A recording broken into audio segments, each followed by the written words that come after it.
वक्रोलक नामक नगर में सूर्यप्रभ नाम का राजा राज करता था। उसकी कोई संतान न थी। उसी समय में एक दूसरी नगरी में धनपाल नाम का एक साहूकार रहता था। उसकी स्त्री का नाम हिरण्यवती था और उसके धनवती नाम की एक पुत्री थी। जब धनवती बड़ी हुई तो धनपाल मर गया और उसके नाते रिश्तेदारों ने उसका धन ले लिया। हिरण्यवती अपनी लड़की को लेकर रात के समय नगर छोड़कर चल दी। रास्ते में उसे एक चोर सूली पर लटकता हुआ मिला। वह मरा नहीं था। उसने हिरण्यवती को देखकर अपना परिचय दिया और कहा, मैं तुम्हें 1000 अशर्फियां दूंगा। तुम अपनी लड़की का ब्याह मेरे साथ कर दो। हिरण्यवती ने कहा, तुम तो मरने वाले हो। चोर बोला, मेरे कोई पुत्र नहीं है और निपुते की परलोक में सद्गति नहीं होती।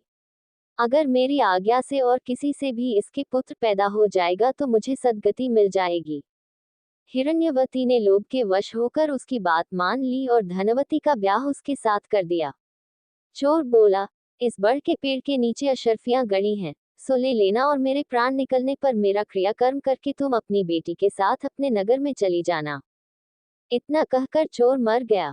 हिरण्यवती ने जमीन खोदकर अशर्फियां निकाली, चोर का क्रियाकर्म किया और अपने नगर में लौट आई। उसी नगर में वसुदत्त नाम का एक गुरु था, जिसके मनस्वामी नाम का शिष्य था। वह शिष्य एक वेश्या से प्रेम करता था। वेश्या उससे 500 अशर्फियां मांगती थी।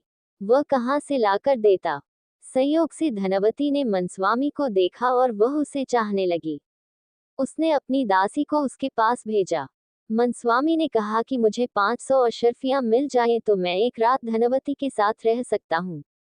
हिरण्यवती राजी हो गई। उसने मनस्वामी को 500 अशर्फियां दे दी। बाद में धनवती के एक पुत्र उत्पन्न हुआ। उसी रात शिवाजी ने सपने में उन्हें दर्शन देकर कहा, तुम इस बालक को 1000 अशर्फियों के साथ राजा के महल के दरवाजे पर रखाओ। माँ बेटी ने ऐसा ही किया। उधर शिवाजी ने राजा को सपने में दर्शन देकर कहा, तुम्हारे द्वार पर किसी ने धन के साथ लड़का रख दिया है, उसे ग्रहण करो। राजा ने अपने नौकरों को भेजकर बालक और अशर्फियों को मंगा लिया। बालक का नाम उसने चंद्रप्रभ रखा। जब वह लड़का बड़ा हुआ तो उसे गद्दी सौंपकर राजा काशी चला गया और कुछ दिन बाद मर गया।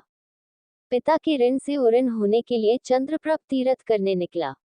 जब वह घूमते हुए गयाकूप पहुंचा और पिंडदान किया तो उसमें से 3 हाथ एक साथ निकले। चंद्रप्रभ ने चकित होकर ब्राह्मणों से पूछा कि किसको पिंड दूं। उन्होंने कहा, लोहे की कील वाला चोर का हाथ है, पवित्री वाला ब्राह्मण का है और अंगूठी वाला राजा का। आप तय करो कि किसको देना है। राजन, तुम बताओ कि उसे किसको पिंड देना चाहिए।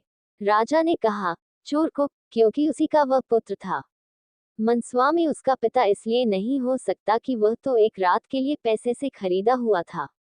राजा भी उसका पिता नहीं हो सकता, क्योंकि उसे बालक को पालने के लिए धन मिल गया था। इसलिए चोर ही पिंड का अधिकारी है।